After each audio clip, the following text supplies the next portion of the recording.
أعوذ بالله من الشيطان الرجيم بسم الله الرحمن الرحيم وفاقی وزارت برائے مذہبی امور کی طرف سے جاری کردہ مکتوب کا اردو خلاصہ۔ دعوت اسلامی ایک غیر سیاسی پرامن سب سے بڑی مذہبی تحریک ہے جو کہ ملک اور بیرون ملک قرآن و سنت کے مطابق اسلام کا پیغام عام کرنے میں مصروف عمل ہے۔ یہ تحریک مکمل غیر سیاسی ہونے کے ساتھ ساتھ انتہا پسندی اور دہشت گردی سے پاک ہے۔ وفاقی وزارت برائے مذہبی امور اس تحریک کے نیکی کی دعوت عام کرنے کے انداز اور اس سے متعلق دیگر تمام امور سے مطمئن ہے۔ Certificate issued by Ministry of Religious Affairs, Government of Pakistan. To whom it may concern. Dawat-e-Islami is the largest religious, non-political, propagational and peaceful movement of Quran and Sunnah in the country, working for propagation of the message of Holy Quran and Sunnah all over the country as well as abroad. The Jamaat is purely non-political, non-extremist and non-terrorist. Therefore, Ministry of Religious Affairs is satisfactory on their propagation for Islam as well as other activities relates to religion. معاشرے کے مختلف ناسوروں میں سے ایک نفاق یعنی ظاہر و باطن کا ایک نہ ہونا بھی ہے۔ مدنی چینل کے سلسلے معاشرے کے ناسور میں مبلغ دعوت اسلامی و نگران مرکزی مجلس شورا حضرت مولانا حاجی محمد عمران اتاری سلمہ الباری نے اسی ناسور کے بارے میں بیان فرمایا۔ دعوت اسلامی کا اشاعتی ادارہ مکتبۃ المدینہ اس بیان کی VCD بنام منافقت کی علامتیں مختلف مواقع کے مناظر اور آواز کی مکسنگ کے ساتھ پیش کرنے کی سعادت حاصل کر رہا ہے۔ آپ اس بیان میں ملاحظہ فرمائیں گے، دل میں کبھی ایمان تو کبھی نفاق، انسان شیطان کی زد میں ہے، بہترین زمانہ کون سا ہے، مبلغین کے لیے اہم احتیاطیں وغیرہ۔ اس VCD کو اول تا آخر ملاحظہ کیجیے، انشاءاللہ عز و جل علامات نفاق سے بچنے اور نیک مسلمان بننے کا ذہن بنے گا۔ صلو علی الحبیب صلی اللہ تعالی علی محمد۔ جھوٹ کی بات کرو تو غیبت کہتا ہے اس سے بڑھاؤ، غیبت کی بات کرو تو کوئی اور کہتا ہے اس سے بڑھاؤ، اس کی بات کرو تو اس سے بھی بڑھاؤ، ہاتھ کس پر رکھ کے سمجھ نہیں آتی۔ تو یہ سوچا چلو نفاق کو لے لیں۔ منافق کی 3 نشانیاں، جب بات کرے تو جھوٹ بولے، جب وعدہ کرے تو وعدہ خلافی کرے، اور جب اس کے پاس امانت رکھی جائے تو اس پہ خیانت کرے۔ یہ 3 نشانیاں نفاق کی ہے۔ میرے آقا صلی اللہ تعالی وسلم نے ارشاد فرمایا، علم نہیں ہے بس یہ جھوٹا، یہ وعدہ خلافی کرتا ہے، یہ یوں بولتا ہے، یہ یوں بولتا ہے، یوں بولتا ہے۔ ارے بھائی، شریعت اس کو جب جھوٹا نہیں کہتی، شریعت جب اسے برا نہیں کہتی، who are you؟ ایک شخص کے اندر تم نفاق کی ایک نشانی ثابت کرنے کے لیے تلے ہوئے ہو، تم پڑھ تو لو کہ آیا واقعی وہ جھوٹا ہے یا نہیں ہے۔ ایڈوکیٹ کی کتابیں آپ نے پڑھی، میڈیکل کی کتابیں آپ نے پڑھی، تمام چیزوں کے آگے کسی نہ کسی چیز کی ڈیفینیشن آپ پڑھتے ہیں۔ ہاں ڈیفینیشن پڑھتے تھے، جھوٹ کی ڈیفینیشن کریں آپ۔ جھوٹ ہے۔ غسل فرض ہوتا ہے، ہم فرض ادا کر لیتے ہیں۔ بھائی غسل کے فرض کتنے ہیں؟ غسل کا کیا فرض ہوتا ہے؟ غسل فرض ہے، جب غسل فرض ہوا تو فرض ادا کر لیا۔ اور بھائی غسل میں بھی فرض ہے نا یار، آتا نہیں ہے، پڑھا نہیں ہے۔ میں بھی مانتا ہوں بھائی کہ آپ نے پڑھا نہیں ہے تو آپ کو آتا نہیں ہے، بولتا پڑھو تو کہتے وقت نہیں ہے۔ میں وقت آپ کو بتا رہا ہوں کہ آپ کے پاس وقت ہے، کن کن جگہوں پر کتنا وقت آپ ضائع کرتے ہو، شیشے کے سامنے کتنا وقت ضائع کرتے ہو، الماری کھول کے کھڑے ہوئے ہو، جناب شرٹ یہ ہونی چاہیے تو ٹائی ہونی چاہیے تو پینٹ ایسی ہونی چاہیے، جوتا یہ ہونا چاہیے تو موزہ یہ ہونا چاہیے، آئینے کے سامنے تو 10 دفعہ بال بناؤ، 10 دفعہ بال خراب کرو، نائی کی کرسی پہ بیٹھو تو 3 گھنٹے تک نائی کی کرسی چھوڑنے کا نام مت لو۔ یہ سارے وقت کس کے؟ جو علم سیکھنا اسلام نے ہم کو فرض کیا، اس فرض کو چھوڑ کر تم اس فضولیات اور بعض گناہوں بھری مصروفیات میں مصروف ہو۔ ارے اتنا بڑا لاس ہے، پھر کون سی دنیا کا آدمی کہے گا کہ تم عقل مند ہو؟ عقل مند نہیں ہو۔ بے وقوف بولوں گا تو ناراض ہو جاؤ گے۔ عقل مند نہیں ہو۔ عقل مند وہ ہوتا ہے جتنا دنیا میں رہنا ہے اتنی دنیا کی تیاری کرتا ہے، جتنا قبر و آخرت کا سفر ہے اتنی وہاں کی تیاری کرتا ہے، اس کو کہتے ہیں عقل مند۔ آپ نے غور نہیں کیا کہ اس کے بعد ہیڈ فون کیا کر رہی ہے؟ کیوں ہیڈ فون لگا کر آپ کا بچہ گھوم رہا ہے؟ نعتیں سن رہا ہے، تلاوت سن رہا ہے، بیان سن رہا ہے، کیا سن رہا ہے آپ کا بچہ ہیڈ فون کے اوپر؟ گرم پتی نہیں پکڑنے جاتا ہے بچہ تو چلاتے ہیں رک جا بیٹا ہاتھ جل جائے گا۔ آج جل جائے گا، پتہ ہے کہ دوائی لگاؤں گا ہاتھ صحیح ہو جائے گا. آپ کا یہی بچہ جہنم کی آگ کی طرف بڑھ رہا ہے، آپ اس کو چلا کر روک نہیں سکتے؟ ایسا مریض جس کا ہر عضو علاج مانگ رہا ہے، ایسے موقع پر اگر علاج کرنے والے سب کچھ چھوڑ چھاڑ کے چلے جائیں، اپنے منہ سے چائے پیئیں، مریض کر رہا ہو، مریض تڑپ رہا ہو، اور اس علاج کرنے والے کو جس کو اللہ تعالیٰ گناہوں کا علاج کرنے کی توفیق دے اور وہ سستی سے کام لے، کس قدر یہ نا انصافی کی بات. الحمد للہ رب العالمین والصلاة والسلام على سید المرسلین اما بعد فاعوذ باللہ من الشیطان الرجیم بسم اللہ الرحمن الرحیم الصلاة والسلام علیک یا رسول اللہ وعلى آلك وصحابك يا حبيب الله الصلاة والسلام عليك يا نبي الله وعلى آلك وصحابك يا نور الله. رحمت عالم نور مجسم شاہ بنی آدم رسول محتشم صلی اللہ تعالی علیہ وآلہ وسلم کا فرمان مغفرت نشان ہے، مجھ پر کثرت سے درود پاک پڑھو، بے شک تمہارا مجھ پر درود پاک پڑھنا تمہارے گناہوں کے لیے مغفرت ہے. صلو علی الحبیب صلی اللہ تعالی علی محمد وعلی آلہ وصحبہ وبارک وسلم. دعوت اسلامی کے عالمی مدنی مرکز فیضان مدینہ باب المدینہ کراچی میں اس وقت سنت و بھرے بیان کا سلسلہ ہے، اور جو ہمارا ایک جنرل موضوع ہے وہ ہے معاشرے کے ناسور. اب معاشرے میں جو ایک ناسور ہوتے ہیں، جو مطلب ایک ایسی بیماریاں ہوتی ہیں، اور یہاں ہماری مراد یقیناً زیادہ تر گناہوں کی بیماریاں ہیں، عملی جو بیماریاں ہوتی ہیں، جو ایسی بنیاد اور جڑ پکڑ جاتی ہیں جن سے پورا معاشرہ تباہ و برباد ہوتا چلا جاتا ہے. ان گناہوں کو، ان عادتوں کو ہم یہاں پر کچھ کوشش کریں گے نمایاں کرنے کی، پھر اس کے تدارک کی طرف جائیں گے، اس کے حل کی طرف جائیں گے. ڈاکٹر بھی بیماری کے اسباب بتاتا ہے، اس کے بعد اس کے علاج بتاتا ہے. اب علاج کو چھوڑ کر صرف بیماری ہی پر تبصرہ کیا جائے تب بھی زیادہ مفید نہیں ہے. علاج بھی ہونا چاہیے، پرہیز بھی ہونی چاہیے، تو بیماری پر قابو پانا آسان ہو جاتا ہے. چنانچہ آج جو ہم نے جس معاشرے کے ناسور میں سے جس موضوع کو لیا ہے وہ ہے نفاق. کیا نفاق، اس کو سمجھتے پہلے. دو کتابوں سے میں اس وقت نفاق کو بیان کروں گا، غیبت کی تباہ کاریاں اور کفریہ کلمات کے بارے میں سوال جواب، پھر انشاءاللہ اس کے حل کی طرف جائیں گے. جب حضرت سیدنا امام جعفر صادق رحمۃ اللہ تعالی علیہ تاریک الدنیا یعنی گوشہ نشین ہو گئے، حضرت سیدنا سفیان ثوری رحمۃ اللہ تعالی علیہ نے حاضر خدمت ہو کر کہا، تاریک الدنیا ہونے سے مخلوق آپ کے فیوز و برکات سے محروم ہو گئی ہے. تو اس پر حضرت سیدنا امام جعفر صادق علیہ رحمۃ اللہ خالق نے کچھ یوں اشعار پڑھے جس کا ترجمہ ہے، یعنی وفا کسی جانے والے کل کی طرح چلی گئی اور لوگ اپنے خیالات میں غرق ہو کر رہ گئے.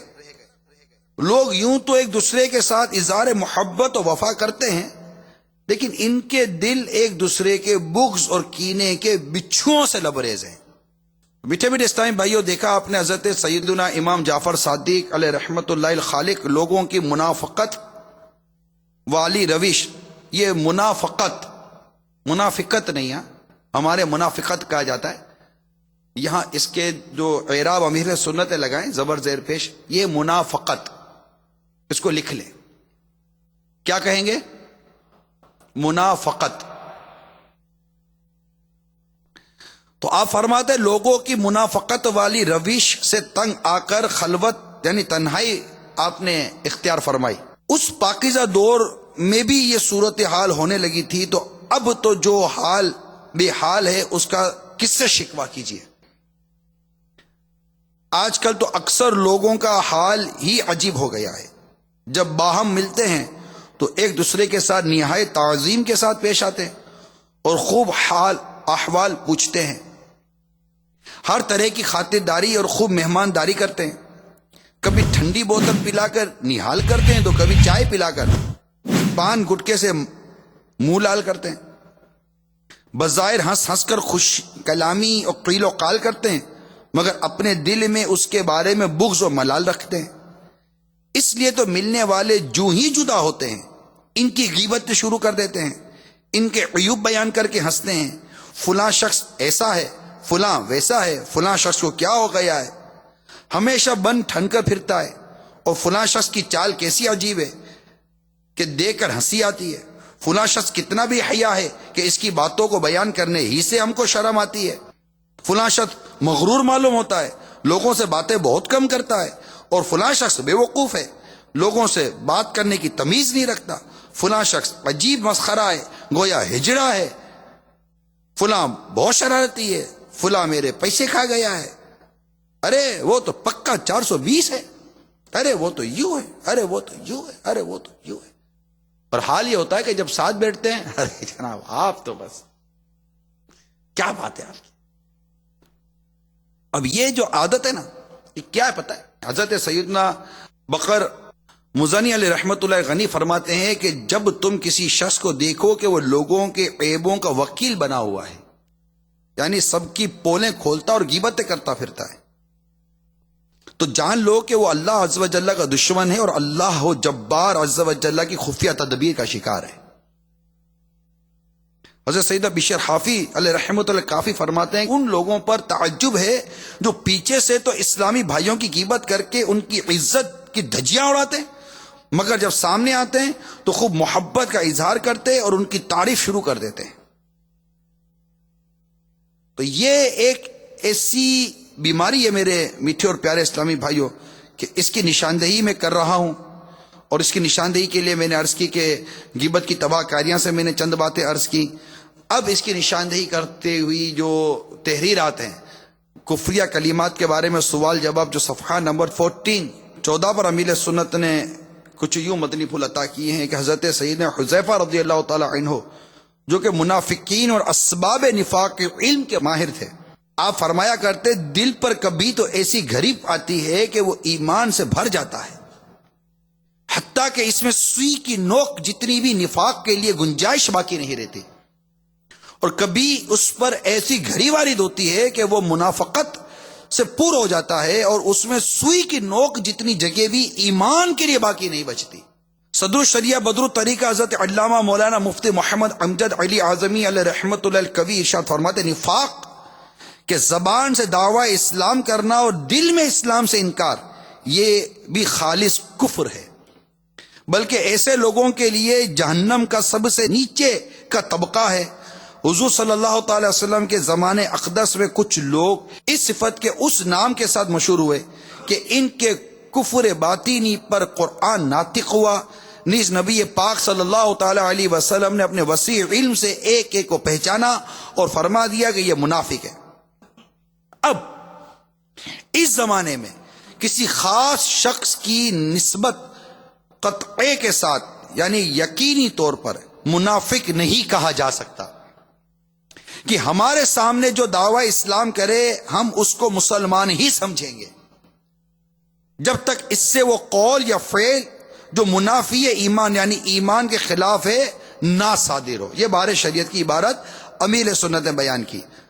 اب لکھتے ہیں منافقت کی دوسری قسم نفاق عملی ہے، اس پر غور کرنا ہے. اس کا مطلب یہ ہوتا ہے کہ وہ کام کرے جو مسلمانوں کا شایع نشان نہ ہو، منافقین کے کرتوت ہو. جیسا کہ رسول اکرم صلی اللہ تعالی علیہ وسلم کا فرمان عظیم ہے اور بخاری کے حوالے سے امیر سنت نے اپنی کتاب کفریہ کلمات کے بارے میں سوال جواب میں نقل کیا. 3 نشانیاں اپنے پاس اپنے لوحے دل پر لکھ لیجئے. اللہ تعالیٰ مجھے اور آپ کو ان علامتوں سے محفوظ فرمائے. یہ نفاق کی نشانیاں، منافقت کی نشانیاں ہیں. نمبر 1، جب بات کرے تو جھوٹ بولے. اب ہر شخص غور کرے کتنا جھوٹا ہے کتنا سچا ہے. نمبر 2، جب وعدہ کرے تو وعدہ خلافی کرے. وعدہ خلافی کی پوری وضاحت ایک سفیشینٹ ٹاپک اور ایک میٹر ایک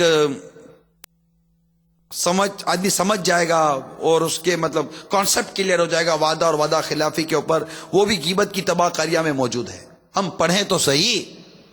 تو وعدہ خلافی یہ دوسری نفاق کی علامت ہے کہ جب وعدہ کرے تو وعدہ خلافی کرے. اور تیسری، جب اس کے پاس امانت رکھی جائے تو اس میں خیانت کرے. 3 نشانیاں منافق کی ہیں.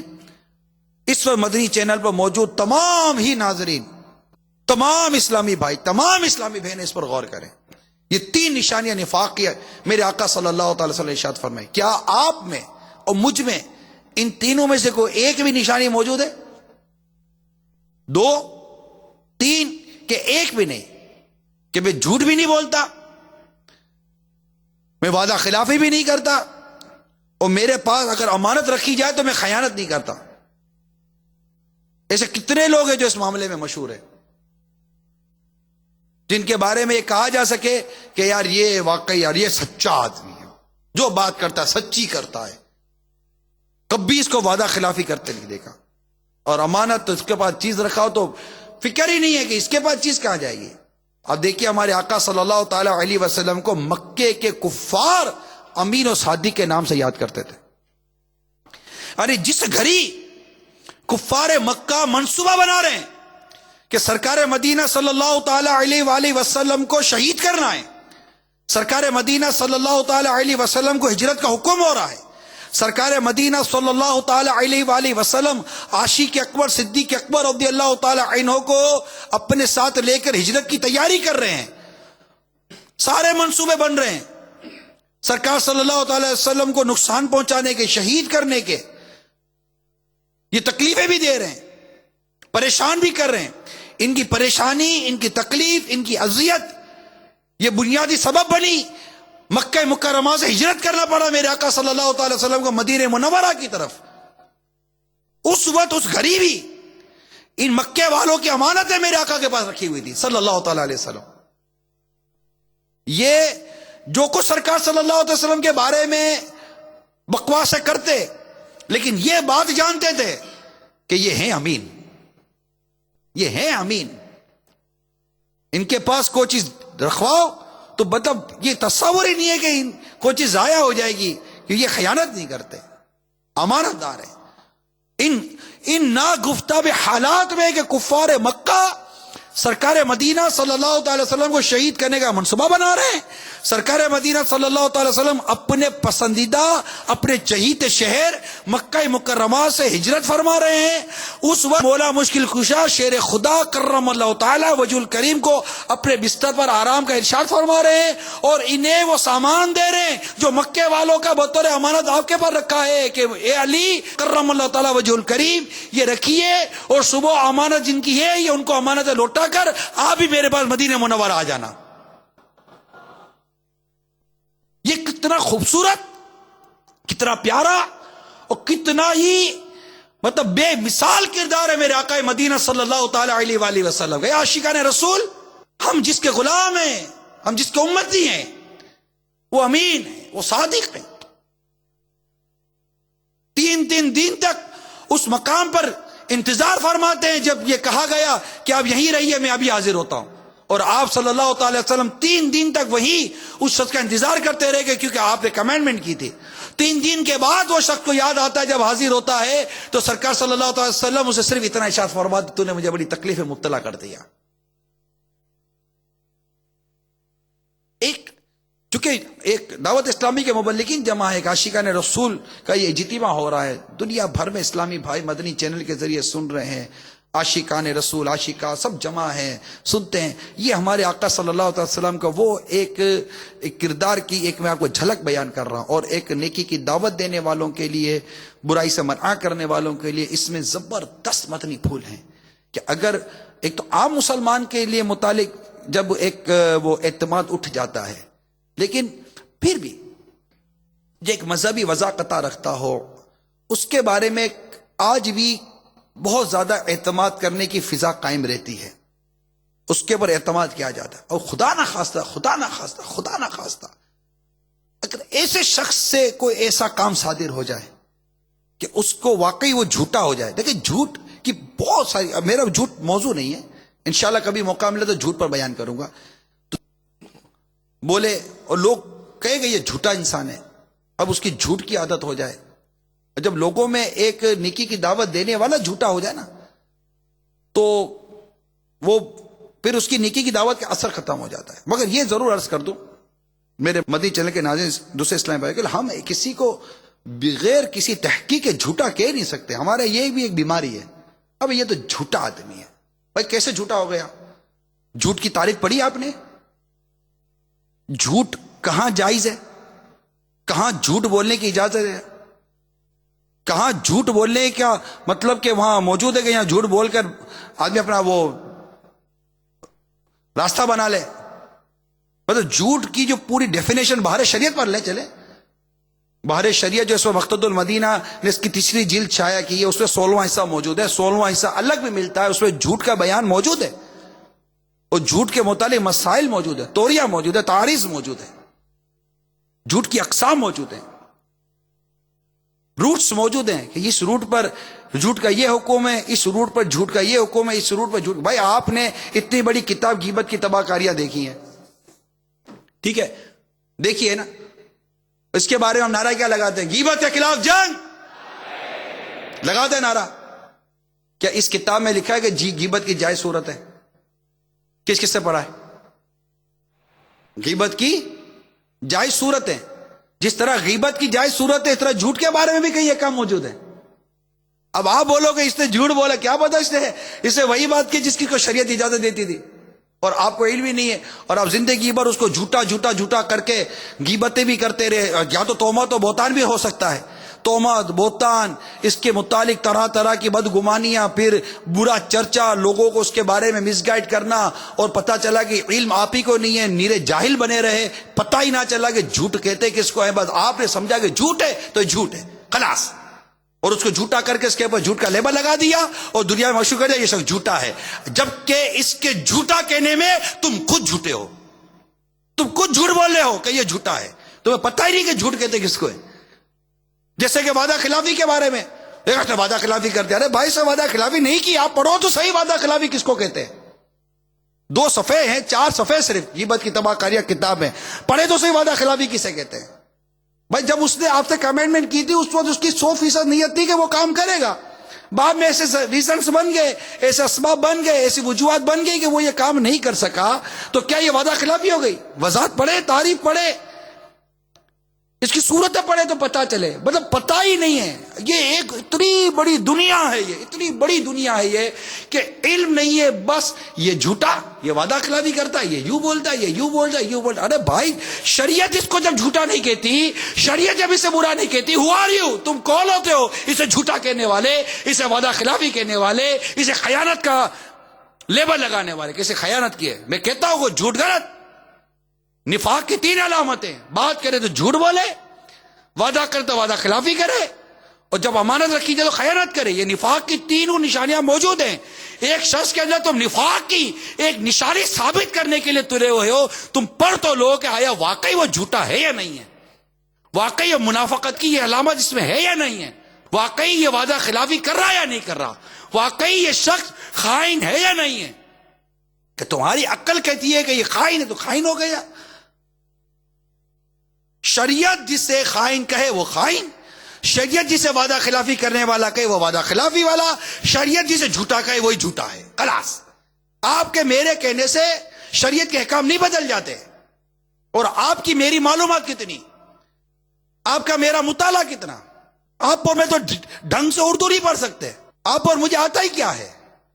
ہم تو ڈھنگ سے نماز نہیں پڑھتے، ڈھنگ سے سجدہ نہیں کرتا ہے، ڈھنگ سے وضو کرنا نہیں آتا، ڈھنگ سے غسل کرنا نہیں آتا، اور چلے کسی کے اوپر جھوٹ کی تہمت باندھنے کے لیے، چلے کسی پر وعدہ خلافی کی تہمت باندھنے کے لیے، چلے کسی پر خیانت کرنے والے کی تہمت باندھنے کے لیے. گھروں میں بھی یہی ہے، ساس بہو کے جھگڑوں میں یہ چیزیں موجود، باپ بیٹوں میں یہ چیزیں موجود، کاروبار کرو تو پارٹنر میں یہ چیز موجود، دفتر میں جو کام کرتے ان میں یہ چیز موجود. کیا مذہبی طبقہ، کیا غیر مذہبی طبقہ، کیا اسلامی وضاقتہ رکھنے والا، کیا دور رہنے والا، کیا ایک عملی مسلمان ہے، کیا بے عمل مسلمان. بہت کم لوگ اس چیز سے بچ پاتے ہیں کیونکہ ہر کوئی اپنی لاجک کو مسلط کرنے کی کوشش کرتا ہے.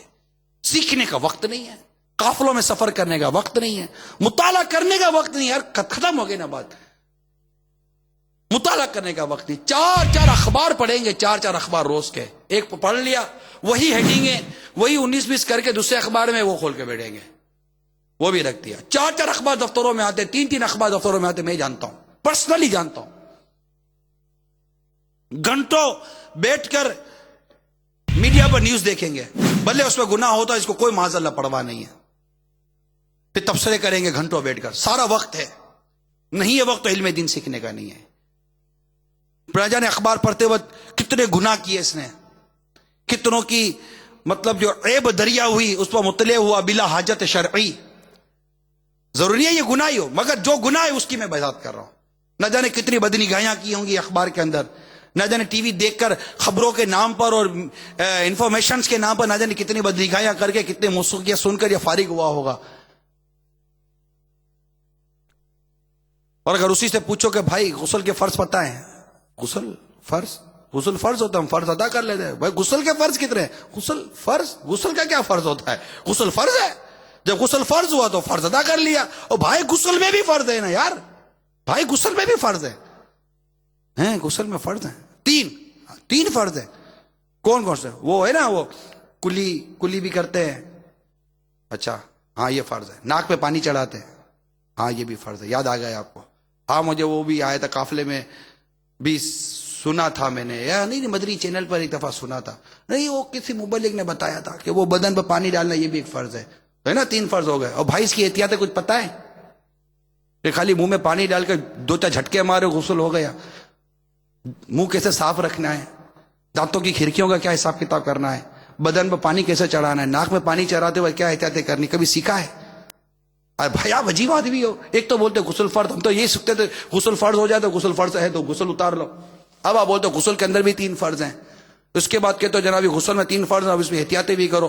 تو آدمی غسل کب تک کرے گا؟ تو غسل تب تک کرے گا جب تک کہ ناپاکی نہیں اتر جاتی. جب تک پاک نہیں ہوتا تو غسل کرتا رہے گا, اور یہ اتنی دیر نہیں لگتی, جس کو غسل آتا ہے وہ کر لیتا ہے. تو بھائی آپ کے 40 سال 50 سال 60 سال زندگی کے گزر گئے, غسل کرنا نہیں آیا. یہ ہمیں تجربات ہے. مدری قافلوں میں 40 سال 50 سال 60 سال 70 سال کے بزرگوں نے اور اسلام بھائی نے سفر کیا. واپسی میں آ کر انہوں نے امیر قافلہ کو, شرکائے قافلہ کو اظہار کر دیا کہ آج 70 سال کے بعد 60 سال کی مثالیں دے رہا ہوں, 65 سال کے بعد 45 سال کے بعد مجھے آج پتا چلا غسل کیسے ہوتا ہے. مدری قافلوں میں ہوا ہے. ہمارا بھی ایک مدری قافلہ تھا, اس میں ایک مبلغ نے ایک مطلب کو 45-50 سال کے اسلام بھائی ہوں گے ساتھ, ان کو وضو کا طریقہ سکھایا. اب وہ وضو بیچاروں کو نہیں آتا کرنے کے لیے, کہ ہاتھ کیسے دھوتے, ان کو ہاتھ دھونا پراپر نہیں آتا تھا. تو ایسے کئی ہوتے ہیں. کتابیں اٹھاؤ تو ان کو بڑی بڑی کتابیں آتی ہیں, ڈاکیومنٹس تو بڑے بڑے ڈاکیومنٹس پڑھ لیتے ہیں. بات کراؤ تو ان کو پہنچ بھی نہیں سکتا. یہ صحیح کہہ رہا ہوں میں, اتنے قادر الکلام ہوتے ہیں اور بظاہر دنیاوی طور پر انٹیلیجنٹ کہلاتے ہیں, عقل مند کہلاتے ہیں. بات کرتے تو نپی تلی کرتے ہیں, ساری کچھ کرتے ہیں. نہیں آتا تو غسل کرنا نہیں آتا, وضو کرنا نہیں آتا, نماز پڑھنے نہیں آتی, روزہ بند کیسے کرنا ہے, روزہ کھولنا کیسے, اس کے ٹائمنگ کے بارے میں اتنا ان کو اندازہ نہیں ہوتا. زکوٰۃ ان کو کیلکولیٹ کرنے نہیں آتی, حج ان کو ادا کرنے نہیں آتا. اور جب تبصرہ کریں کسی کے اوپر, ارے جھوٹا آدمی ہے. آپ پوچھو جھوٹ کی تعریف پتہ ہے؟ جھوٹ ہوتا ہے, جھوٹ ہوتا ہے. ارے بھائی جھوٹ کی کوئی تعریف ہے, ڈیفینیشن ہے. دنیا کی کتابیں پڑھی ہیں, ہر چیز کی ڈیفینیشن پڑھتے ہو آپ. سائنس کی کتابیں آپ نے پڑھی, انگلش کی کتابیں آپ نے پڑھی, لٹریچر کی کتابیں آپ نے پڑھی, جنرل نالج کی کتابیں آپ نے پڑھی, کئی اسٹڈیز آپ نے کی ہیں, بڑی بڑی فن کی کتابیں پڑھی, ایڈوکیٹ کی کتابیں آپ نے پڑھی, میڈیکل کی کتابیں آپ نے پڑھی. تمام چیزوں کے آگے کسی نہ کسی چیز کی ڈیفینیشن آپ پڑھتے ہیں. ہاں ڈیفینیشن پڑھتے تھے. جھوٹ کی ڈیفینیشن کریں آپ, جھوٹ ہے. بوٹنی ہوتا تو بوٹنی کے آگے پوری وضاحت پڑھتے, بایولوجی کے آگے پوری وضاحت پڑھتے, کیمسٹری کے آگے پوری وضاحت پڑھتے تھے. پورا سوال ہوتا تھا کیمسٹری کسے کہتے ہیں, بایولوجی کسے کہتے ہیں, بوٹنی کسے کہتے ہیں, فلاں کسے کہتے ہیں, فلاں کسے کہتے ہیں, اس کا کیا معنی, اس کی کیا معنی ہے. ہاں بھائی پڑھا تو بتانا بھائی جھوٹ کے کیا معنی ہے. اچھا چلے وعدہ خلافی کسے بولتے ہیں, وعدہ کسے بولتے ہیں, پہلے تو وعدہ کسے بولتے ہیں, وعدہ خلافی کسے بولتے ہیں. وعدہ خلافی کو بولتے ہیں. نہیں مانی بات, بولا تو آؤں گا, نہیں آیا, وعدہ خلافی کر دی اس نے. وضاحت پڑے پتہ چلے وعدہ خلافی اس کو بولتے کہ نہیں بولتے. وضاحت پڑھے تو پتہ چلے 4 صفحے غالباً بحر شریعت کے، مجھے یاد پڑ 4 صفحے یا 5 صفحے ہوں گے بحر شریعت 16واں حصے میں جھوٹ کا بیان موجود ہے. غیبت کی تباہ کاریوں میں بھی اس کی آپ کو کافی پہچان نصیب ہو جائے گی. 4 یا 5 صفحے مجھے یاد پڑتا ہے جھوٹ کا بیان. اس کی حدیثیں لکھی ہوئی ہیں، حدیثوں میں اس کے بعد مسائل لکھے ہوئے ہیں، اور مسائل پڑھ کر آپ فارغ ہو، بہت ساری غلط فہمیاں دور ہو جائیں گی جھوٹ کے بارے میں، بہت ساری غلط فہمیاں دور ہو جائیں گی وعدے کے بارے میں کتابوں میں پڑھے تو. اسی طرح امانت سے کیا مراد؟ ہر چیز کی تعریف ہے اسلام میں، ہمارے فقہائے کرام میں ہر چیز کی تعریف کی ہے. تعریف یعنی اس کی ڈیفینیشن، پھر اس کی وضاحت ہوتی ہے. بغیر تعریف کے میں نہیں کہتا کہ مین عین تعریف آتی ہے، ٹھیک ہے، خلاصہ بھی تو آتا ہو یار. اور پھر ایک چیز کی ایک مطلب رانگ وضاحت، نہ غلط وضاحت کر رہے ہیں آپ. مصیبت یہ کہ غلط وضاحت، یعنی درست وضاحت بھی کر رہے ہو تو چلو ٹھیک ہے، آپ کو مین عین تعریف یاد نہیں ہے تو اس کے بارے میں کوئی کلام کیا جا سکتا ہے کہ ایز اٹ از، لفظ ٹو لفظ آپ کو ایک چیز یاد نہیں ہے، اس کا خلاصہ اس کا مفہوم سمجھے. غیبت کی تعریف نہیں یاد آتی. یہ تو اللہ کی کروڑوں کرم نوازیاں ہیں الحمدللہ. غیبت کی تباہ کاریاں کتاب ہمیں مل گئے. اس سے بہتان کا بیان، غیبت کا بیان، چغلی کا بیان، وعدے کا بیان، اور کیا جانے کتنے بیانات، بدکاری کا بیان، اس میں جوئے کا بیان، سب موجود ہے. اب مسئلہ یہ ہے کہ آتا نہیں ہے، آتا نہیں ہے، پڑھا نہیں ہے. میں بھی مانتا ہوں بھائی کہ آپ نے پڑھا نہیں ہے تو آپ کو آتا نہیں ہے. بولتا پڑھو تو کہتے وقت نہیں ہے. میں وقت آپ کو بتا رہا ہوں کہ آپ کے پاس وقت ہے. آپ کے پاس مطلب کہ جمنازیم میں جانے کا وقت ہے، آپ کو سوئمنگ کرنے کا وقت ہے، آپ کو ٹینس کھیلنے کا وقت ہے، آپ کو بیڈمنٹن کھیلنے کا وقت ہے، آپ کو ٹیبل ٹینس کھیلنے کا وقت ہے، آپ کو کرکٹ کا میچ دیکھنے کا وقت ہے، آپ کو ہاکی کا میچ دیکھنے کا وقت ہے، آپ کو فٹ بال کے میدان میں جا کر فٹ بال کا میچ دیکھنے کا وقت ہے. آپ کے پاس غیر شرعی تفریحات کا وقت ہے. آپ کے پاس گھنٹوں موبائل فون پر ایک دوسرے کا دماغ کھانے کا وقت ہے. فری ہے، لگے رہو. ایس ایم ایس فری ہے، لگے رہو. ایک ایک ایس ایم ایس کو بنانے میں مجموعی طور پر پورے دن کے ایس ایم ایس جو آپ نے بنائے الٹے سیدھے کیے، اس کے ٹائم کو کیلکولیٹ کرے تو گھنٹہ 1.5 گھنٹہ تو اسی میں نکل جائے گا. جو ٹاکنگ آورز تھے گھنٹہ 1.5 گھنٹہ اس میں نکل جائے گا. جو دیگر چائے کی دکان پر دودھ پتی پینے کے لیے ادھر ادھر بیٹھے تھے، پراٹھا کھانے کے لیے، فلاں کھانے کے لیے بلا حاجت بیٹھے تھے، 1.5 گھنٹہ اس میں نکل جائے گا. 4 5 گھنٹے دن کے اندر آپ کیلکولیٹ کر کر اپنی مجلس کو، اپنی صحبت کو، اپنے قول کو، اپنے فعل کو، اپنی زبان کو، اپنے انداز کو، اپنی نشست کو، اپنے برخاست کو، اپنے سونے کو، اپنے جاگنے کو، ایوری تھنگ، ہر چیز نوٹ کر لیں. یہاں تک کہ غسل خانے میں 4 جو 10 قسم کے شاور کے بڑے بڑے بال لگائے ہوئے ہیں کہ پتلا پانی یہاں سے آتا ہے، موٹا پانی یہاں سے آتا ہے، دھار یہاں سے آتی ہے، شاور یہاں سے آتا ہے. 10 قسم کی چیزیں جو آپ نے لگائی ہوئی ہیں. پھر ٹب میں اتنی دیر تک آپ بیٹھے رہے ہو، وہاں بیٹھ کر فون اور ٹی وی کے مزے لوٹ رہے ہو. جو کچھ آپ کر رہے ہو جائز ناجائز حرام حلال پر تبصرہ کیے بغیر میں صرف یہ وضاحت کر رہا ہوں کہ کن کن جگہوں پر کتنا وقت آپ ضائع کرتے ہو. شیشے کے سامنے کتنا وقت ضائع کرتے ہو. الماری کھول کر کھڑے ہوئے ہو، جناب شرٹ یہ ہونی چاہیے، تو ٹائی ہونی چاہیے، تو پینٹ ایسی ہونی چاہیے، جوتا یہ ہونا چاہیے، تو موزہ یہ ہونا چاہیے. گھنٹوں بیٹھ کے اس پر تبصرہ کرو. تیار ہونے کے بعد اس پر اور مطلب کہ وقت ضائع کرو. آئینے کے سامنے تو 10 دفعہ بال بناؤ، 10 دفعہ بال خراب کرو. نائی کی کرسی پہ بیٹھو تو 3 گھنٹے تک نائی کی کرسی چھوڑنے کا نام مت لو. یہ سارے وقت کس کے؟ یہ سارا وقت کس کا ہے؟ کون ضائع کرے اس وقت کو؟ اور اس میں لاس کیا کر رہے ہیں آپ؟ اللہ تبارک و تعالی نے جس دین کو سیکھنے کا ہم پر فرض کیا، اسلام نے جو دین سیکھنا ہم پر فرض کیا، جو علم سیکھنا اسلام نے ہم کو فرض کیا، اس فرض کو چھوڑ کر تم اس فضولیات اور بعض گناہوں بھری مصروفیات میں مصروف ہو. ارے اتنا بڑا لاس ہے. پھر کون سی دنیا کا آدمی کہے گا کہ تم عقل مند ہو؟ عقل مند نہیں ہو. بے وقوف بولوں گا تو ناراض ہو جاؤ گے. عقل مند نہیں ہو، عقل مند نہیں ہو. عقل مند ایسے نہیں ہوتے بھائی، عقل مند ایسے نہیں ہوتے. عقل مند وہ ہوتا ہے جتنا دنیا میں رہنا ہے اتنی دنیا کی تیاری کرتا ہے، جتنا قبر و آخرت کا سفر ہے اتنی وہاں کی تیاری کرتا ہے. اس کو کہتے ہیں عقل مند. ہو بھائی، فیصلہ آپ کرو. آپ کو ان انگلیوں سے نوٹیں گننے کی فرصت ہے، مگر اس انگلی سے تسبیح پڑھنے کا وقت نہیں ہے. اس انگلی کے پوروں کا استعمال آپ نے نوٹیں گننے میں تو کیا، تسبیح پڑھنے میں نہیں کیا. میں غور کرتا ہوں یہ جب مجھے کہا گیا کہ جناب معاشرے کے ناسور کو لے کر آپ چلیں، اب کس ناسور کو پکڑوں؟ ہر بولتا ہے کہ میں اس سے بڑا ناسور ہوں، میں اس سے بڑا ناسور ہوں. جھوٹ کی بات کرو تو غیبت کہتا ہے اس سے بڑا ہوں، غیبت کی بات کرو تو کوئی اور کہتا ہے اس سے بڑا ہوں، اس کی بات کرو تو ویسے بھی بڑا ہوں، ہاتھ کس پر رکھ کے سمجھ نہیں آتی. تو یہ سوچا چلو نفاق کو لے لیں، اور نفاق کی 3 نشانیاں، صرف 3 نشانیوں پر ایک ہماری روٹین کا جائزہ لے رہا ہوں، ہماری جو روٹینز ہیں اس میں جائزہ لے رہا ہوں، اور اس کے اندر جو ایک مطلب وضاحت کرنے میں جو غلطیاں کرتے ہیں ان کے متعلق کچھ عرض کرنے کی کوشش کر رہا ہوں. اور اس زبان میں صرف یہ عرض کر رہا ہوں، بنیادی بات جو عرض کر رہا ہوں علم نہیں ہے. اب علم نہ ہونے کی جواب یہ ملتا ہے وقت نہیں ہے. وقت کیوں نہیں ہے اس کی وضاحت اب کرنے کے لیے میں بیٹھا ہوں کہ یہ وقت نہیں ہے. 3 گھنٹے تک آپ ٹی وی کے سامنے بیٹھو، آپ کے وہ وقت ہے؟ موبائل فون میں میموری کارڈ میں فلمیں، ڈرامے، گانے، میوزک لگا کر، ہیڈ فون لگا کر آپ گھنٹوں تک پلنگ پر لیٹے رہو، صوفے پر لیٹے رہو، آپ کے پاس وقت ہے؟ بے وقوف بناؤ ماں باپ کو، وہ الگ، دھوکہ دو والدین کا وہ الگ، دھوکہ دو اساتذہ کا وہ الگ، دھوکہ دو اپنی ذات کو، خود اپنے کردار کو، اپنی ذات کو دھوکہ دینا ہے، خود اپنی آخرت کے ساتھ کھیلنا ہے، خود اپنے اوقات کے ساتھ کھیلنا ہے. وقت، مال، عمر، جوانی سب کا ضائع ہے، سب کا ضیاع ہے، سب کا ضائع کرنا ہے. ہم سے عمر کے بارے میں سوال ہوگا، کیسے گزاری؟ کیا جواب دیں گے؟ ہیڈ فون لگا کر گزاری؟ فلم دیکھ کے گزاری؟ جوانی کے بارے میں سوال ہوگا، کیا کہیں گے؟ سائلنسر سے جالی نکال کر لڑکیوں کا پیچھا کرتے ہوئے گزاری؟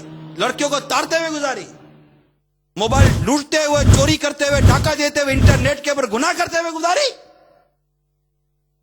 پہلے تو ہم نیٹ کو روتے تھے، لیپ ٹاپ کو روتے تھے، کمپیوٹر کو روتے تھے کہ کمروں کے اندر آ گیا، اتنے آئی پیڈ آ گئے جناب، اس کے اندر آ گیا. اور موبائل فون کے اندر اتنی چھوٹی سی چپ آ گئی میموری کارڈ کے نام پر، اور اس سے جناب وہ رضائیاں اوڑھ کر ایسی کمرے میں لگا دی، رضائیاں اوڑھ کر اندر میں موبائل لگا کر فلم دیکھ رہا ہے آپ کا بچہ، اور آپ کہہ رہے میرا بیٹا سویا ہوا ہے.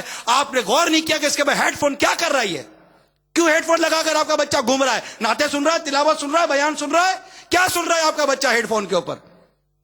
سوچا کبھی آپ نے؟ آپ بولو کہ بچہ ہے، بچہ آگ کا انگارہ ہاتھ میں لے گا تو کیا آپ ہنسو گے؟ یہ جہنم کی آگ اپنے گلے پہن رہا ہے، جہنم کی آگ اپنے کان کے اوپر داخل کر رہا ہے، کیا آپ اس کو گوارا کر رہے ہو؟ گرم پتی نہیں پکڑ رہ جاتا بچہ تو چلاتے ہیں رک جا بیٹا ہاتھ جل جائے گا، ہاتھ جل جائے گا، پتہ ہے کہ دوائی لگاؤں گا ہاتھ صحیح ہو جائے گا. آپ کا یہی بچہ جہنم کی آگ کی طرف بڑھ رہا ہے، آپ اس کو چلا کر روک نہیں سکتے؟ برا لگے گا بچے کو تو برا بھی لگے گا، کل دعائیں دے گا آپ کو. تو کل کی باتیں سننے سے اچھا ہے آج اس کو تھوڑا برا لگ جائے گا تو کل آپ کو شکریہ ادا کرے گا. اور برا لگے گا اچھا لگے، ہم نے وہ کرنا ہے جس کا حکم مجھے شریعت نے دیا ہے. شریعت نے جو مجھے کہا ہے میں کروں گا. میں مخلوق کو راضی کرنے میں خالق کو ناراض نہیں کر سکتا، نہیں کر سکتا. مجھے پیدا میرے رب نے کیا ہے، مجھے زبان میرے رب نے دی ہے، آنکھ، کان، سوچ، سمجھ، جسم سے سب مجھے میرے رب نے دی ہے. ارے یہ اولاد بھی مجھے میرے رب نے دی ہے، یہ بیوی بچے سب رب نے دیے ہیں، گھر بار کاروبار سب مجھے میرے رب نے دیا ہے. میں دنیا میں آیا ہوں، مجھے پیدا میرے رب نے کیا، وہ میرا خالق ہے، میرا مالک ہے، میرا مولا ہے، مجھے پالنے والا ہے، مجھے عزت دینے والا ہے. میں اس رب کو ناراض کر دوں اس مخلوق کے لیے؟ خالق کو ناراض کر دوں اس مخلوق کے لیے؟ نہیں، یہ الٹی چال ہے، اس سے نقصان ہوگا. میں صحیح بتا رہا ہوں، اس سے نقصان ہوگا. مخلوق کو راضی کرنے میں جب خالق کو ناراض کرو گے تو یاد رکھو خالق کو ناراض ہوا تم سے مخلوق بھی روٹھ جائے گی. پھر اس مخلوق کو راضی کرنے میں کسی کی طاقت کام نہیں آئے گی. اور اگر تو خالق کو راضی کرنے میں مخلوق کو ناراض کرتے ہو، مخلوق کو راضی کرنا اس کام میں جس میں خالق کی رضا ہے. اگر تم خالق کو راضی کرنے میں مخلوق کی ناراضگی مول لے لیتے ہو کہ مخلوق کہتی ہے یہ کرو، بیٹا کہتا ہے، بیوی کہتی ہے، بھائی کہتا ہے، دوست کہتا ہے، جو بھی ویل محبت کہتا ہے کہ یہ کرو، مگر رب کہتا ہے کہ یہ مت کرنا. اب تم رب کی بات مانو گے کہ اس بندے کی بات مانو گے؟ یقینا رب کی بات مانو گے. اور جب رب کی بات مانیں گے، جب خالق کی بات مانیں گے تو مخلوق ناراض ہوگی. لے یہ کوئی بات ہوئی؟ ہونے ناراض. آپ نے مسجد کو کلام نہیں کرنا، جھاڑ پھونک نہیں کرنی، ڈرانا دھمکانا نہیں ہے. آپ کی نیت تو ثواب کمانے کی ہے، اس کے جو تقاضے پورے کیجئے. نہیں مانے کیا ہوگا؟ وہ ناراض ہو جائے گا. آپ ایمان رکھو. اے ایمان والو، اسلامی بھائیو، ایمان رکھو، تم رب کو راضی کرنے میں مخلوق کو ناراض کرنے کا اگر کام کر گزرتے ہو، میرا رب راضی ہوگا اور تمہاری بندوں کو بھی تم سے راضی کر دے گا. اور اگر تم نے رب کو ناراض کیا بندوں کو راضی کرنے میں، تو بندے بھی گئے، رب کی ناراضگی آ گئی تو پھنس جائیں گے، قبر آخرت سے برباد ہو سکتی ہے. اللہ ناراض ہوئے، اس کے حبیب روٹ گئے. تو اب عرض کرنے کا مقصد یہ ہے کہ میں بچوں کے حوالے سے عرض کر رہا تھا کہ ہم جب ان چیزوں پہ غور کریں کہ یہ نوجوان بھی سن رہے ہیں اس وقت، خالی والدین کو یا سرپرستوں کو تھوڑی کو کہہ رہا ہوں، وہ نوجوان بچے بھی سن رہے ہیں، بالغ ہیں یا نابالغ ہیں. آپ کی عمر 12 15 14 سال کی ہے یا آپ کی عمر 20 25 سال کی ہے، جو بھی ہیں آپ میری بات سن رہے ہیں، آپ کیا سمجھتے ہیں کہ جیئیں گے؟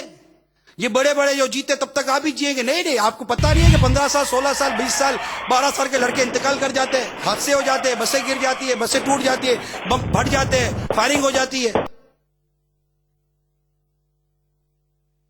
تو آپ بھی تو غور کریں نا، کیوں اپنے وقت کو ضائع کر رہے ہو؟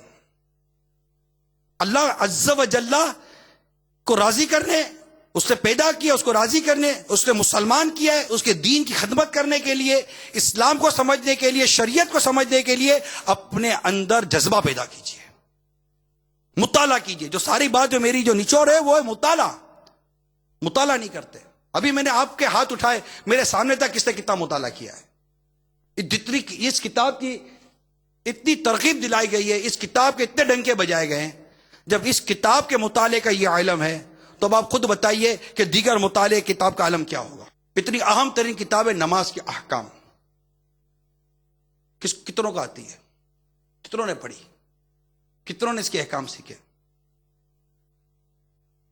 دنیا سفر کرتی ہے، مسافر کے احکام کیا ہیں پتہ ہی نہیں ہے، اپنے طور پر تبصرے کرتے ہیں، اپنے طور پر اجتہاد کرتے ہیں. معاذ اللہ، آتا قرآن سے ہی پڑھنا نہیں ہے اور دیکھو تو اجتہاد کرتے رہتے ہیں، مجتہد بنے پھرتے ہیں. جدت کے نام پر، نئے دور کے نام پر، جناب اب تو جہاز آ گیا ہے، اب تو وہ سفر نہیں رہے، اب مسافر نماز کے احکام، قضا کے نماز کے احکام، غسل کا طریقہ، وضو کا طریقہ، نماز کا طریقہ، کئی رسالے اس میں 12 رسالوں میں. نہیں، فرصت نہیں ہے. کیوں فرصت نہیں ہے؟ اخبار نہیں پڑھیں گے، فلاں ناول نہیں پڑھیں گے، اتنے موٹے موٹے ڈائجسٹ پڑھ جاتے ہیں، اتنے موٹے موٹے ڈائجسٹ پڑھ جاتے ہیں، اتنی موٹی موٹی ناولیں پڑھ جاتے ہیں، دلچسپی کے ساتھ پڑھ جاتے ہیں. دل نہیں لگتا تو قرآن پڑھنے میں نہیں لگتا، قرآنی واقعات کو پڑھنے میں نہیں لگتا، قرآن و حدیث کو سمجھنے میں دل نہیں لگتا. معاذ اللہ، یہ ہمارے دل کی کتنی بڑی گندگی اور دل کی کتنی بڑی خرابی ہے. نیت کر لیجئے انشاءاللہ علم دین حاصل کریں گے، اپنے اوقات کو ضائع ہونے سے بچائیں گے، اور یہ بیجا جو ٹیلی فون کا، موبائل کا جو استعمال ہے، اس سے خود کو بچائیں گے.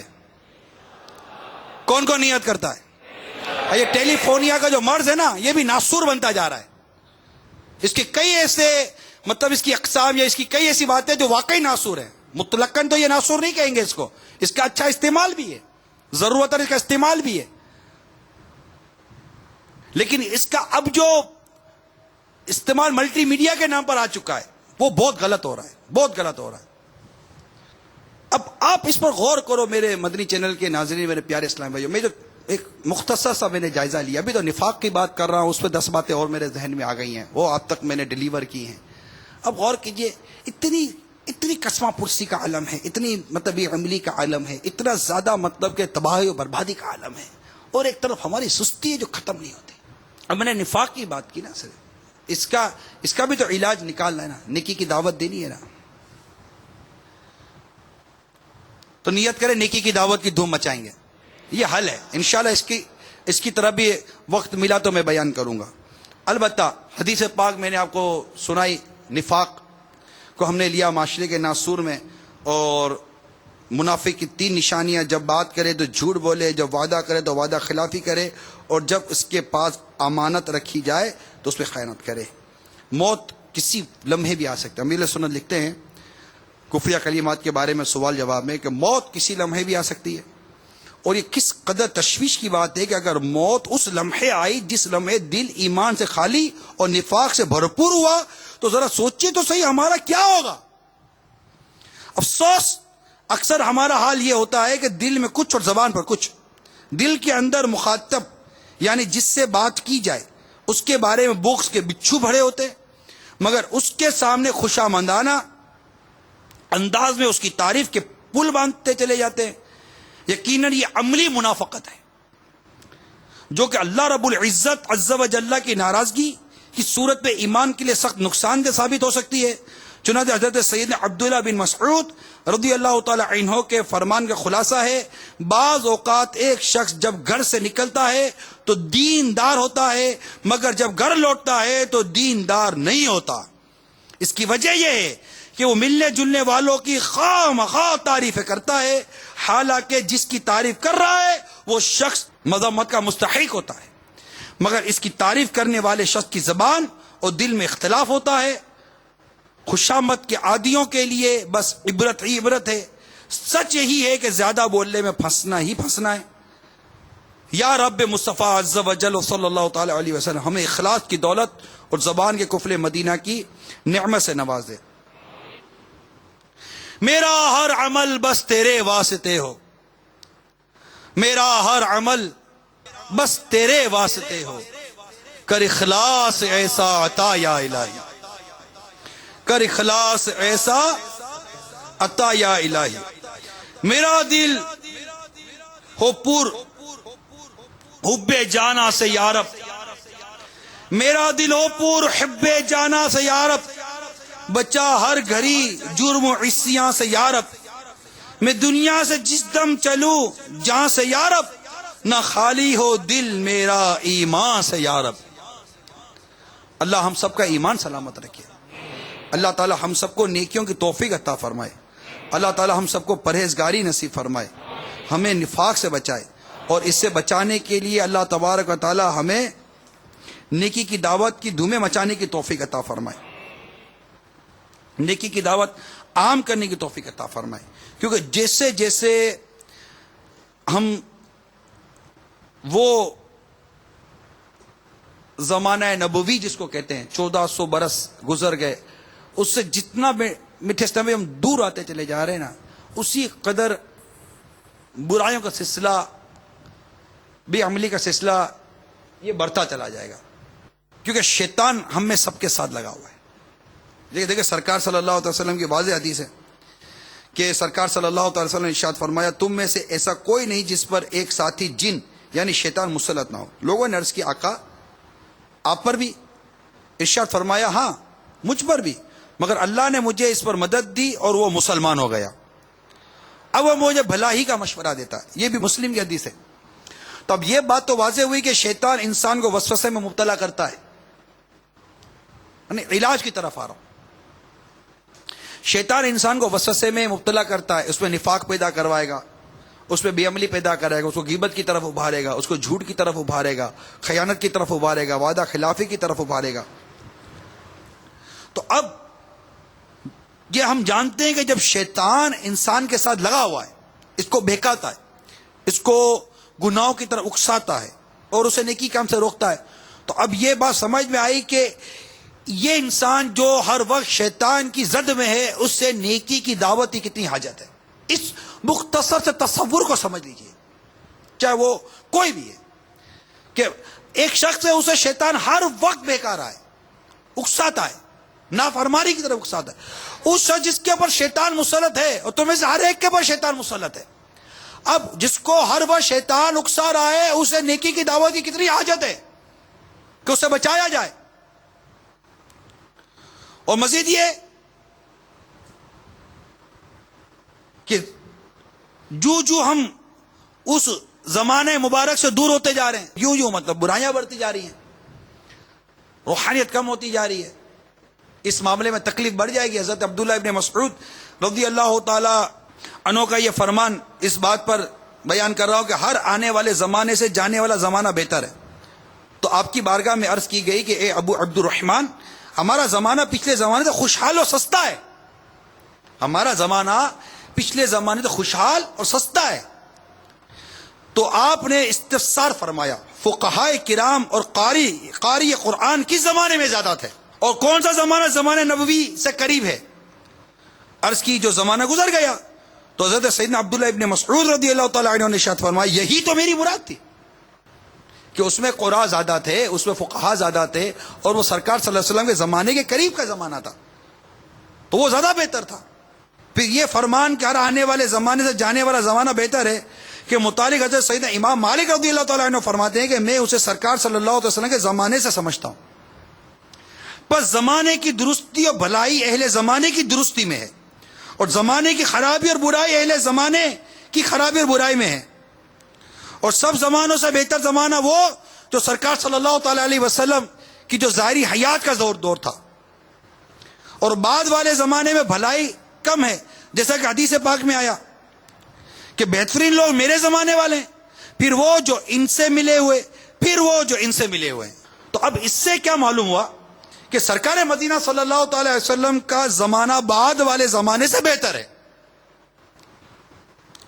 ایسے ہی ہمیشہ ہوتا رہے گا، یعنی خیر میں کمی آتی رہے گی، اس لیے کہ زمانے کی تعریف اس میں خوشحالی اور کثرت فراخی کی وجہ سے نہیں، ماڈرن ہو گیا، ترقی ہو گئی، یہ ہو گیا، یہ ہو گیا، نہیں، یہ ہماری لاجک ہے، ہمارے تبصرے، کتابیں کچھ اور سمجھا رہی ہے ہمیں۔ کبھی کبھار خوشحال زمانے میں برائی زیادہ ہوتی ہے تو بہترین زمانہ نہیں کہلاتا، اور کبھی کبھار قحط زدہ زمانے میں برائیاں اور گناہ کم ہوتے ہیں تو وہ بہترین زمانہ کہلاتا ہے۔ یہ ایک مدنی پھول ہے،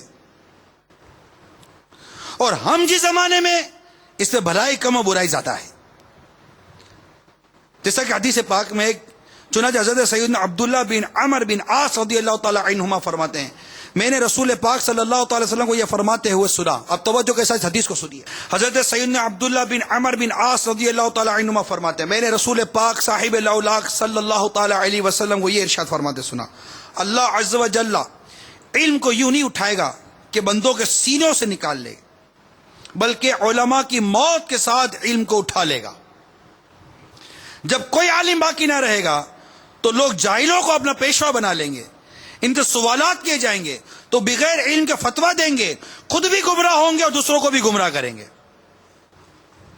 یہ حدیث پاک جو میں نے ابھی بیان کی بخاری کی حدیث ہے۔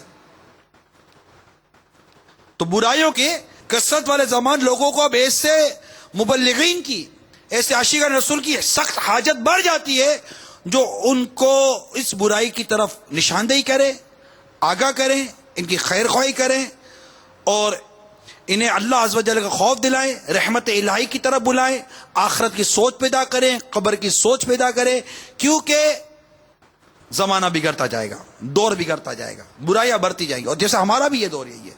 ترقی بہت ہے، ترقیاں بہت ہو گئی ہیں، ہمارے سامنے ساری ترقیاں، پنکھے یہ بھی ترقی ہے، لائٹیں یہ بھی ترقی ہے، یہ لینٹر کی چھتیں یہ بھی ترقی ہے، ماربل یہ ترقی ہے، ٹی وی یہ ترقی ہے، مائک ترقی ہے، کیمرے ترقی ہے، جہاز ترقیاں ہیں، راکٹ ترقی ہے، طرح طرح کی قلمیں، طرح طرح کے مطلب اکوپمنٹس آ گئے، سب ترقی، کمپیوٹر ترقی ہے، فیکس ترقی، نیٹ ترقی کی بات ہے۔ مگر اس ترقی کے سامنے اگر برائی کو تقابل کرے تو برائی کتنی زیادہ ہے، کیونکہ یہاں تو ترقی اور بے حیائی، ان دونوں کا تقابل میں نے پہلے بھی ایک بیان میں کیا تھا، اور یہی سمجھ میں پھیر ہو گئی۔ ہم نے بے حیائی کو ترقی کے ساتھ مربوط کر دیا کہ جتنا لباس کم ہوگا ہم کہیں گے یہاں بہت زیادہ ترقی ہے، یہاں زیادہ بے حیائی ہے، ترقی نہیں ہے۔ ترقی کچھ اور ہے، بے حیائی کچھ اور ہے۔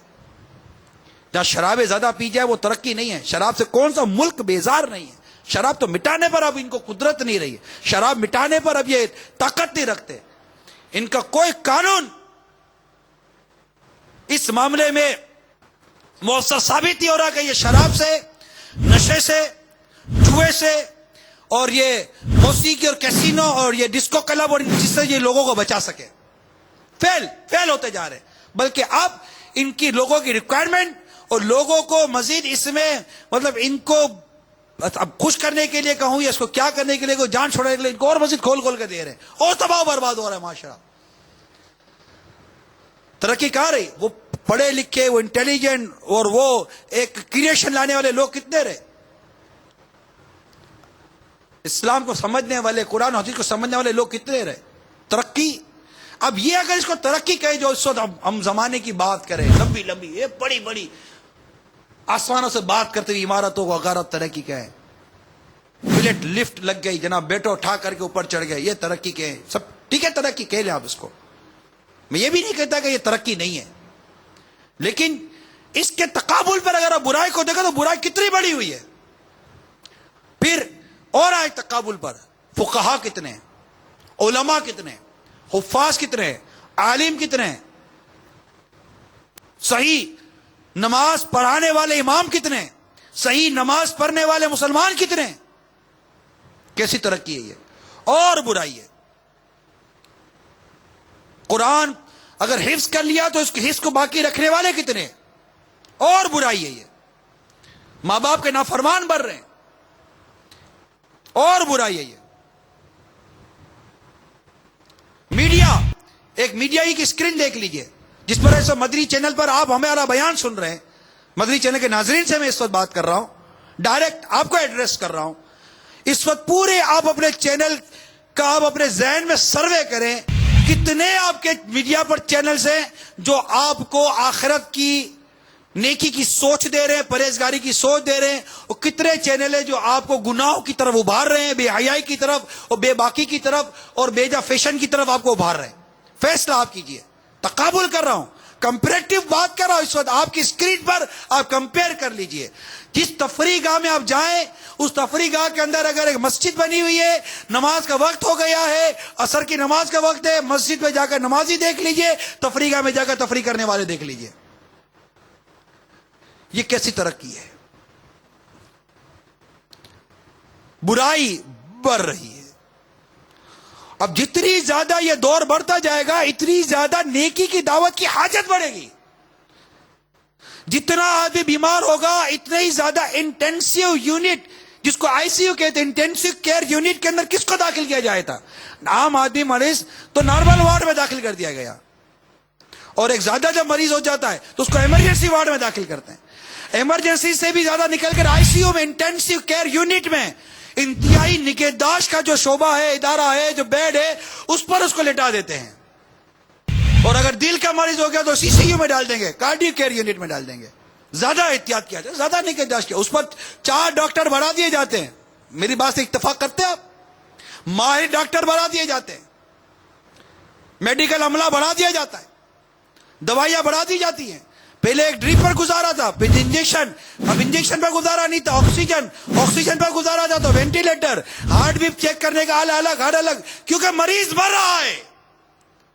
اس کو ایک نہیں، اس کے گردے بھی فیل ہو گئے، اس کے پھیپھڑے بھی سکڑتے چلے جا رہے ہیں، سانس کی گھٹن بڑھتی جا رہی ہے، بخارے کے اترنے کا نام نہیں لے رہا، جانڈس سے کے بڑھتا چلا جا رہا ہے، آگے تو شوگر آ کر اس کے اوپر گلے پڑ گئی ہے، ہر طرف سے بیماریوں نے اس کو گھیرا ہے. ایک ڈاکٹر نہیں، 4 ڈاکٹر لگ گئے، سارے پروفیشنل لگ گئے، اکوپمنٹ لگ گئے، کسی صورت میں ایک ہی پکارے، مریض کو بچاؤ. میں آپ کو کہتا ہوں امت کو بچاؤ. غیبت، چگلی، وعدہ خلافی، گالی گلوچ، ماں باپ کی نافرمانی، جہالت، گانے، باجے، فلمیں، بے حیائی، بے پردگی، بدکاری، شراب، زنا، سود، رشوت، بہتان، تہمت، بدگمانی، حقوق العباد کی پامالی، نمازوں کا قضا کرنا، روزے قضا کرنا بلا حاجت شرعی، زکوٰۃ نہ دینا جبکہ فرض ہو گئی، حج نہ کرنا جبکہ فرض ہو گیا، اور حج پہ بھی گئے تو حج کے جو اہم ارکان ہیں، حج کی جو حج درست کرتا ہے، احکام ہے جو حج کے، اس کی ادائیگی نہ کرنا، زبان کی غلط استعمال، آنکھ کا غلط استعمال، کان کا غلط استعمال، ہاتھ کا غلط استعمال، پاؤں کا غلط استعمال. ارے کس بات کی طرف نشاندہی کروں؟ کس ناسور کو پکڑوں؟ کس کو پکڑوں؟ ہاتھ میں جو ناسور ہو گیا اس کو پکڑوں، زبان میں جو ناسور آ گیا اس کو پکڑوں، آنکھ میں جو ناسور آ گیا اس کو پکڑوں، کس کو پکڑوں؟ ایسا مریض ہے یہ بستر پر لیٹا ہوا کہ آنکھیں اس کا تقاضا کریے کہ علاج کرو، زبان اس کا تقاضا کریے کہ علاج کرو، کان کہہ رہا ہے علاج کرو، پاؤں کہہ رہا ہے علاج کرو، دل کہہ رہا ہے علاج کرو، گردے کہہ رہے علاج کرو. ایسا مریض جس کا ہر عضو علاج مانگ رہا ہے. ایسے موقع پر اگر علاج کرنے والے سب کچھ چھوڑ چھاڑ کے چلے جائیں، اپنے منہ سے چائے پیئیں، مریض کرا رہا ہو، مریض تڑپ رہا ہو، اور اس علاج کرنے والے کو جس کو اللہ تعالیٰ گناہوں کا علاج کرنے کی توفیق دے اور وہ سستی سے کام لے، کس قدر یہ نا انصافی کی بات ہے، غیر اخلاقی کی بات ہے۔ اس دور میں نیکی کی دعوت کی ضرورت اور بڑھ گئی ہے، قافلوں کی ضرورت اور بڑھ گئی ہے، مسجد آباد کرنے کی ضرورت اور بڑھ گئی ہے۔ گویا کہ اس دور میں دعوت اسلامی کی ضرورت اور بڑھ گئی ہے۔ ہر آنے والی گھڑی دعوت اسلامی کی ضرورت کو بڑھا رہی ہے، ہر آنے والی گھڑی مدنی چینل کی ضرورت کو بڑھا رہی ہے، ہر آنے والی گھڑی درس و بیان کی ضرورت کو بڑھا رہی ہے، ہر آنے والی گھڑی مدنی انعامات و فکر مدینہ کی ضرورت کو بڑھا رہی ہے۔ ہر آنے والی گھڑی، ہر آنے والی گھڑی یہ جھنجھوڑ کر کہہ رہی ہے کہ اے نیکی کی دعوت دینے کا جذبہ رکھنے والوں، اگر تمہاری یہ تھوڑی سی بھی سستی ہے تو اس کو دور کرو اور 12 ماہ کے مدنی قافلوں کے مسافر بن جاؤ۔ امت گناہوں میں گھر رہی ہے، امت گناہوں میں پھنس رہی ہے۔ پیارے آقا مکی مدنی مصطفیٰ صلی اللہ تعالی علیہ وآلہ وسلم کا فرمان دل کے کانوں سے سنو۔ فرماتے اس وقت تمہارا کیا حال ہوگا جب تمہاری عورتیں نافرمان ہو جائیں گی، تمہارے نوجوان فسق و فجور میں مبتلا ہو جائیں گے اور تم راہ خدا میں لڑنا چھوڑ دو گے۔ لوگوں نے عرض کی یا رسول اللہ صلی اللہ تعالی علیہ وسلم کیا ایسا بھی ہوگا؟ صحابہ کرام علیہم رضوان کو حیرت ہو رہی ہے، آقا کیا ایسا بھی ہوگا؟ ارشاد فرمایا اس ذات کی قسم جس کے قبضے قدرت میں میری جان ہے، معاملہ اس سے بھی سخت ہوگا۔ لوگوں نے عرض کی یا رسول اللہ صلی اللہ تعالی علیہ وسلم اس سے زیادہ سخت کیا ہوگا؟ ارشاد فرمایا اس وقت تمہارا کیا حال ہوگا جب تم نیکی کی دعوت دینا اور برائی سے منع کرنا چھوڑ دو گے۔ عرض کی یا رسول اللہ صلی اللہ تعالی وسلم کیا ایسا بھی ہوگا؟ صحابہ کرام کو حیرت ہو رہی ہے، آقا کیا ایسا بھی ہوگا؟ ارشاد فرمایا ہاں اس ذات کی قسم جس کے قبضہ قدرت میری جان ہے، آنے والا وقت میں معاملہ اس سے بھی سخت ہوگا۔ لوگوں نے عرض کی یا رسول اللہ صلی اللہ علیہ وسلم اس سے بھی سخت کیا ہوگا؟ ارشاد فرمایا اس وقت تمہارا کیا حال ہوگا جب تم نیکی کو برائی اور برائی کو نیکی سمجھو گے۔ اللہ اکبر، نیکی کو برائی اور برائی کو نیکی سمجھو گے۔ سرکار مدینہ صلی اللہ تعالی علیہ وآلہ وسلم کی یہ بات سن کر صحابہ کرام علیہ رضوان نے عرض کی کیا ایسا بھی ہوگا؟ ارشاد فرمایا ہاں اس ذات کی قسم جس کے قبضے قدرت میں میری جان ہے اس سے زیادہ سنگین ہوگا۔ لوگوں نے عرض کی اس سے زیادہ سنگین کیا ہوگا؟ ارشاد فرمایا اس وقت تمہاری حالت کیسی ہوگی جب تم برائی کی دعوت دو گے اور نیکی سے منع کرو گے۔ لوگوں نے عرض کی یا رسول اللہ صلی اللہ تعالی علیہ وسلم کیا ایسا بھی ہوگا؟ ارشاد فرمایا ہاں ذات کی قسم جس کے قبضہ قدرت میں میری جان ہے، معاملہ اس سے بھی زیادہ شدید ہوگا۔ اللہ عز و جل ارشاد فرماتا ہے مجھے اپنی عزت و جلال کی قسم میں انہیں ایسی آزمائش میں مبتلا کر دوں گا جس سے سمجھدار شخص بھی حیران رہ جائیں گے۔ یہ سارا معاملہ میرے آقا صلی اللہ علیہ وسلم نے ارشاد فرمایا یہ بھی ہوگا، یہ بھی ہوگا، یہ بھی ہوگا۔ اپنے ضمیر سے سوال کیجئے کہ ہمارے آقا صلی اللہ تعالی علیہ وآلہ وسلم نے جو غیب کی خبر دیتے ہوئے ہمیں جو یہ نشانیاں بتائی کہ یہ سب کچھ ہوگا، کیسے نہیں دیکھتی دنیا؟ کہ اب بھی نیکی کی دعوت دینے کے لیے اب اپنے آپ کو تیار نہیں کریں گے؟ اب بھی اپنے گھر کو سنواریں گے نہیں؟ آپ نے اپنے گھر کو سنوارنے کا ایک ہی پیرامیٹر بنایا ہوا ہے کہ گھر میں فانوس اچھا ہونا چاہیے، بھلے گناہوں کا اندھیرا ہو۔ گھر میں صوفے اچھے ہونے چاہیے، بھلے اعمال کے کانٹے چبھ رہے ہوں، برائی کے کانٹے چبھ رہے ہوں۔ وال ٹو وال کارپیٹ ہونا چاہیے تاکہ میں نرم اور آرام دہ فرش پر چل سکوں، اس کی کوئی پرواہ نہیں کہ قبر کی پتھریلی زمین کا میرا کیا بنے گا۔ میرے کمرے اے سی والے ہونے چاہیے، ٹھنڈے ہونے چاہیے، مگر اس بات کی کوئی پرواہ نہیں کہ قبر کی گرمی کا کیا بنے گا۔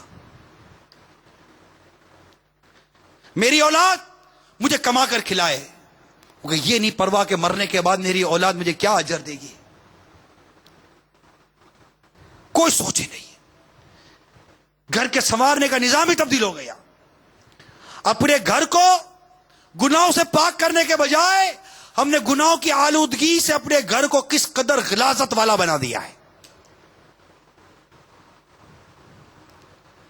نیکی کی دعوت یہ گھر سے شروع ہوتی ہے.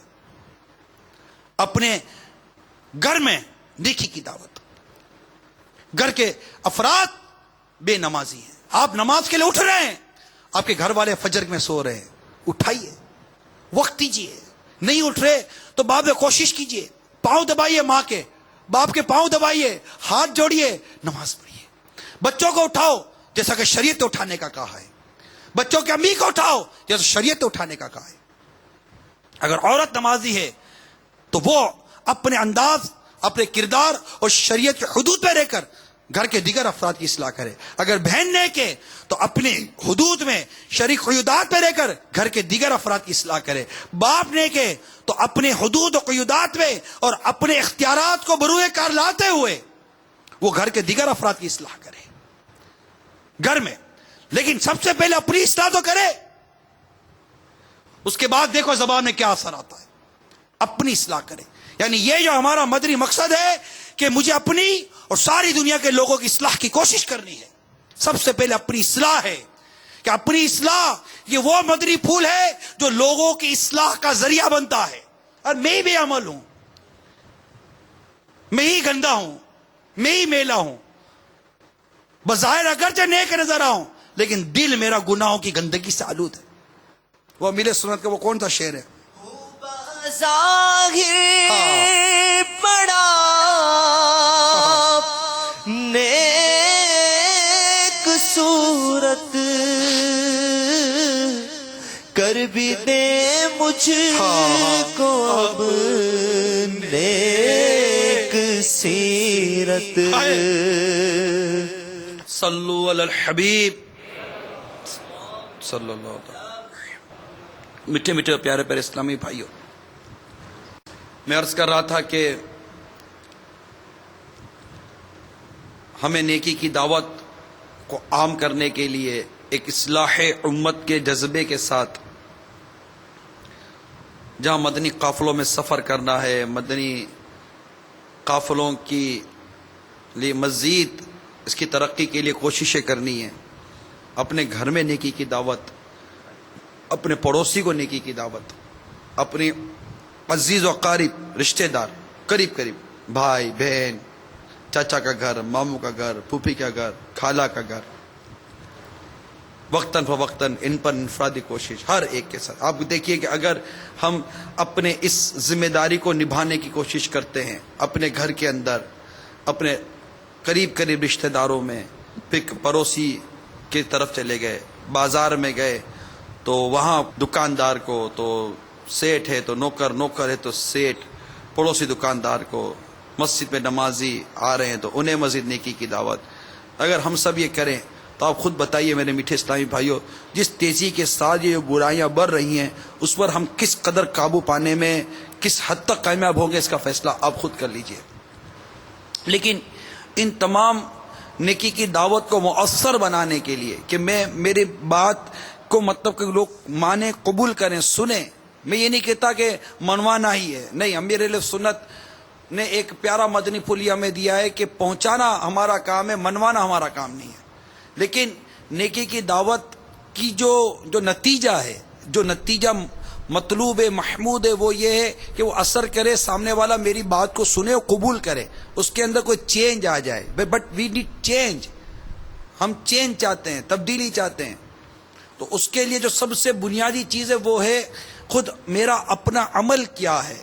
میں اگر بے عمل ہوں, میری اپنی مطلب جیسے میں نے ابتداء عرض کی کہ جیسے نفاق کی جو 3 علامتیں حدیث پاک میں بیان کی گئیں, اگر وہ نفاق کی 3 علامتیں اگر خدا نہ خاصہ نیکی کی دعوت دینے والے میں بالخصوص پائی گئی تو وہ زیادہ مطلب کہ اپنا منفی اثر چھوڑتی ہیں. لوگ نہ صرف ایک تو مطلب دور ہوتے ہیں, دین سے دور ہوتے ہیں, اسلام کی تعلیمات سے معاذ اللہ دور ہو جاتے ہیں, دین کی دعوت اور نیکی کی دعوت دینے والے سے متنفر ہونے کے اس میں اندیشے بڑھ جاتے ہیں. تو اسے زیادہ احتیاط کرنی ہے, اسے زیادہ باعمل بننا ہے. لوگ تو عام فرائض و واجبات پر عمل کرتے ہیں, اسے مزید سنتوں پر اور سنت زوائد پر بھی اس کو عمل کرنا چاہیے, نفلیں بھی اس کو پڑھنی چاہیے.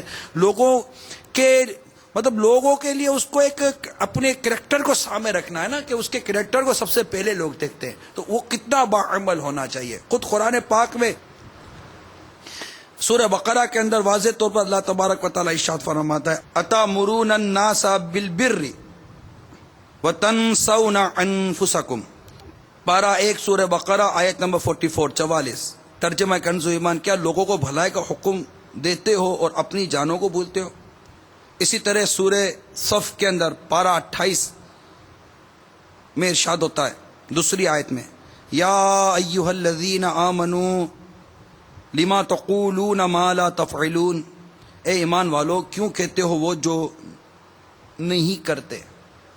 تو ہمیں خود اپنے اندر عمل بھی پیدا کرنا ہے. عمل اصل ہے، جو بھی باعمل ہوتا ہے عملی کردار اس کے پاس ہوتا ہے، کوشش کرتا ہے کہ میں باعمل بنوں. ٹھیک ہے، وہ اپنے جو شرعی یہ موقف کتابوں میں موجود ہے کہ یہ نہیں ہے کہ بالکل کامل طور پر وہ نیک بنے گا تو ہی وہ نیکی کی دعوت دے سکے گا. نہیں، ایسا نہیں ہے.